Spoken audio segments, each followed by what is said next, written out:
என்ன வேணும்?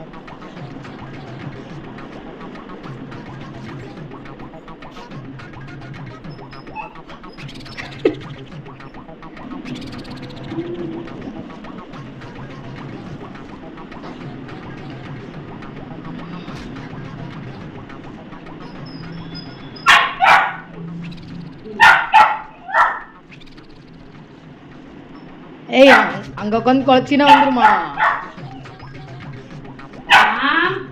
என்ன வேணா? என்ன வேணா? என்ன வேணா? என்ன வேணா? என்ன தண்ணி வேணா? என்ன வேணா? அங்க உட்காந்து வளர்ப்பான். அங்க போய் மோப்பம் முடிக்கிறது. இங்க வா, இங்க இருக்குது வா. அதான் அங்கா ஏறி அங்கெல்லாம் இல்ல, இங்க அங்கெல்லாம் இல்ல. அது மாதிரி ஏறி அடிக்கலான்னு பாக்குறாங்கண்ணே. அங்க பாருங்கண்ணே.